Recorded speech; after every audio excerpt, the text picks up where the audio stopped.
Good morning, both. I'm here today with Sam and Danny from the SFA to talk about intentionality.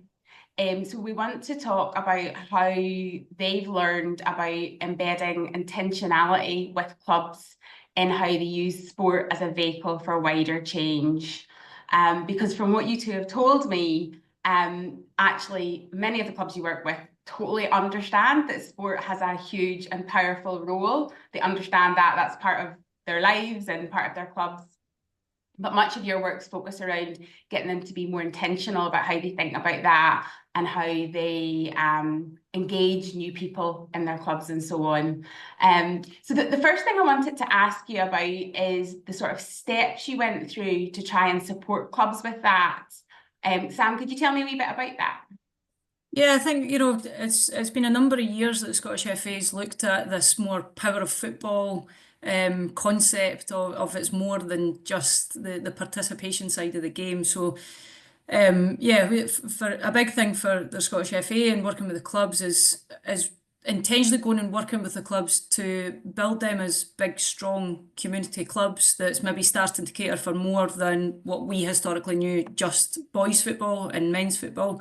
And a big thing we've done is really built relationships with clubs through our regions. We've had real good support through line managers, our senior management of as a sport, this is something that we want to do. We take quite a bit of steps in terms of understanding, supporting the clubs to understand their community, which was always a key thing. Not just looking at what another club's done, but what actually does it mean for your community and your space, and how does that fit into your club's strategy and your club's action plans over the next 3, 5, 10 years. And then from there, it's really then supporting them to start looking at how do we start breaking the barriers down? How do we work together to break those barriers down? A big part's around education and education and the inclusion sport side of it, and the support that you're needed in there. And then how do we work together to deliver change, and what can the Scottish FA and other partners, that whole power and partnership, do within your community to deliver on some of these things. Brilliant. Yeah, so it's like there's almost those three steps to it, isn't there? So that's the way you've thought about it, the listening to your own community, seeing it's almost like the who, isn't it? It's like who do we want to engage with? And then looking at barriers, opportunities, and so on, and then how to work with people, with different people and different partners and collaboration to deliver that change. Makes an awful lot of sense.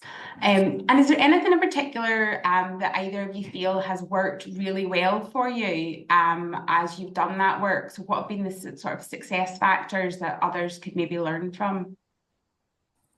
I'm happy to pick this one up, Sam. So I think one of the big areas for ourselves is Sam's talked about that kind of strategic direction of travel. So we as a organisation about 15, 20 years ago undertook a club accreditation model. That club accreditation model was the kind of building blocks for a lot of our club and our club development. That then provided a bit of a framework for our conversations with our clubs. So we tried to make them understand how they were performing relative to others as well. So that kind of whole peer group support. And that benchmarking actually worked really, really well. Clubs then understood the things that they were maybe doing, which was a bit of a gap, but also their unique selling point as well. And we were very, very keen to kind of try and promote every club as unique and every community as unique. We often get challenged, and I've said this publicly, like Spartans Community Foundation, the work that they do is they're one of the best examples in the whole of Europe. But their outcomes are very bespoke to the north of Edinburgh. And what we wanted to then try and do for a lot of our clubs is say, well, what could that replicable model be in Dundee and Inverness and Glasgow, etc. as well? And I think that was a real big step change for us. And I think those changes actually allowed the clubs to have a little bit more confidence as well. The other bit I would probably say is clarity and consistency in our language. We always talk to our clubs about that kind of power of football approach that Sam has mentioned before. Everybody understands, including Scottish Government and other partners, that sport makes you feel good and it's got real big impact. I think what we really wanted to do was showcase our clubs that those who had a change in life's approach and a power of football approach, their participation numbers increased because of their approach, but they're also their impact in the local community. So they had more people involved in the club. So clubs like Bonnyrigg Rose Community Football Club, they'll talk about having 700 players, but a footprint of about 2,500 within the local community. But that's not all football. That's walking groups and mental health groups and food drives and all the other things that they do over and beyond the pitch. And I think that we are really lucky now that there's a huge number of examples across the country from a football perspective that do that. I think that's key as well, Dan, isn't it? There's also been a bit of education with the clubs to make them realise that, do you know the impact that you're making on your community, even just by doing your participation programmes? And Danny talking about the accreditation programme definitely was a big thing around the girls and women's game, because it normally was just single boys teams, men's teams, and actually by bringing in and intentionally supporting them to create girls sections, adult sections, children's sections, it made them maybe just be a little bit more educated in what they can do. And then going back to that power of football as well, we have spent quite a bit of time working with the clubs to make them realise the impact that they're making on their community as well, which in turn has maybe opened up their eyes of what more they can do, like what Spartans have done and Bonnyrigg and various community clubs as well. And I think, Tara, just one of the things actually we never spoke about before, but listening to Sam there, capacity is a huge thing for a lot of voluntary organisations and clubs. So, and one of the intentional bits of change that we made over the last 10, 15 years is trying to get more staff at clubs, more full-time and part-time employees, because what that does is it provides more time for those local volunteers, and it also gives them a bit of intentionality in terms of what they want to try and do. Clubs want to diversify their model in terms of their delivery because they want to have a good business model. They also want to make sure that they're a trusted partner within their within the local community as well. And I think having a staffing infrastructure has actually allowed that to happen. I do genuinely think that's one of the game changers for us as an association, that more and more staff have actually allowed that to take place. Okay, brilliant. One of the very last things I wanted to ask you about that, and I know both of you have talked about this maybe in different ways, but you've talked before about the idea that when people see some success, that tends to grow more successes. And it sounds as if that's happened when clubs see other clubs, but also even within a club, when they've had success with one minoritized group, for example, then they turn their attention to someone else. I just wondered if you wanted to say anything about that just before we finish up. Yeah, I definitely think that's key, and you know, sports people are competitive, so when you see one club doing it, you want to do it, and you want to do it better. Yeah. That's definitely been a really big key for us. And one of the big things is that networking, that sharing of your experiences of trying something new. So where a club may go and try a 2 and 3 year old programme, another club learns from what they've done, but they've maybe done a teenage recreational girls programme, and sharing that best practice. And I think, yeah, once you see someone else doing it, and Spartans is an example of that, everybody looks to Spartans and wants to be as good as what they do. And they've raised the bar on that, and that's really helped clubs to go and speak to them, and they're very open at coming down and talking to them and sharing their best practice. And I think, you know, as sport, we're a community within itself, and we need to support each other on how we can learn and educate and support and get out there and do more things. And that intentional change bit as well is interesting. I think that we as sports professionals, we almost think that every club's got to look and feel the same, and that's not necessarily the case. You know, like, so the definition of success for one club versus another can be hugely different. You know, some clubs might look at it and say, well, we've only got one team and we've only got a small group of children that are involved in it.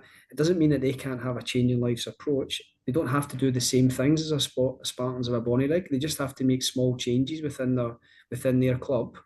And then those ones on the other end of the spectrum who have got girls and boys and men and women and older people and community programmes, they've got their own individual challenges. And often it's community clubs and trusts who have got strong boards and leaders within their environment actually help make intentional change. You know, so it's from top to bottom. You've got board here setting the kind of direction of travel. They've got the people on the ground in terms of the volunteers and the staff and the delivery. And then where it's worked really well, and Sam might agree or disagree with this, is where the parents understand what they do, because they're then reiterating that model time and time again. And then when it works incredibly well, the kids get it. The people, the participants understand the type of environment where they're in, what they're involved in. And if you get all that really, really nice mix, that takes a long time, and it takes a lot of patience, and it takes a lot of consistency of messaging. But where it works well, it works incredibly well. And we're seeing those clubs exponentially grow because of that. Absolutely agree. And that's it. It's just people are part of something, people are part of the change, and people want to be part of the change. And they're really embedded in their whole life is wrapped around their football club, essentially. They're at school, they're seeing it, their parents are involved, their aunties, their uncles, their grannies, their granddads are in different programmes. And it just really helps to, it's not a hard sell on the changing lives when it's happening and you're living it and breathing it, I think.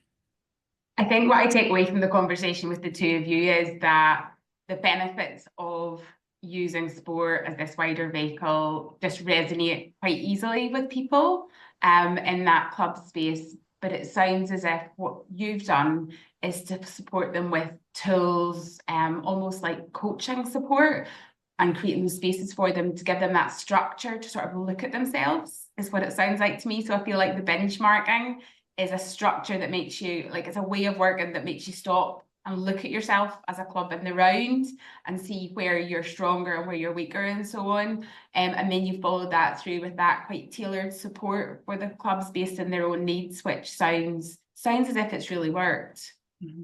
And that's definitely a challenge, because for a lot of these, what we used to find as well is a lot of these boards and these committees were also delivering.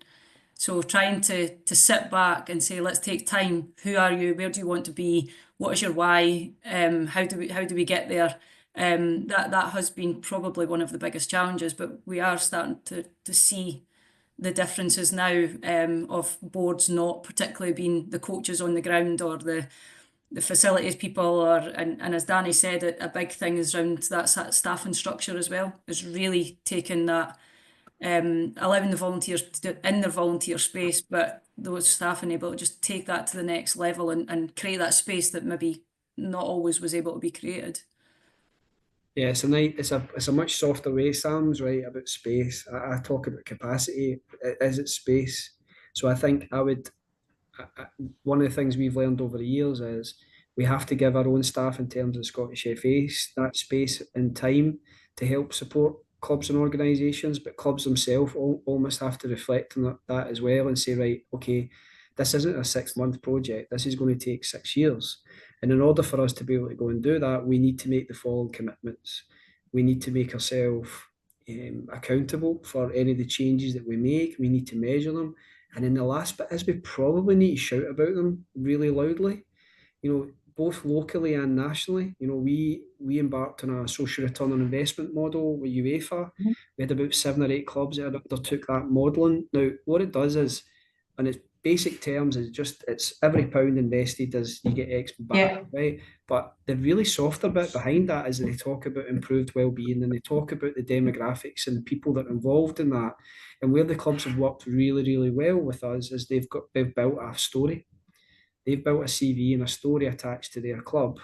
And I dare say, as time moves on, as people then decide what club they're going to send children to and what club they're going to volunteer to and what club they're going to invest into, that storytelling then becomes so unique and so important that the clubs then are in a much better position, because they're able to say, well, we do this plus this and everything else, and we get it, and we want your time. We want you to invest into us because we're going to invest back into you. And that, again, is a really cool mix, I think, of the approach. Excellent. Thank you so much for taking the time today to share all of this. Really appreciate it. And I'm sure I'll see you both again soon. Bye. Bye.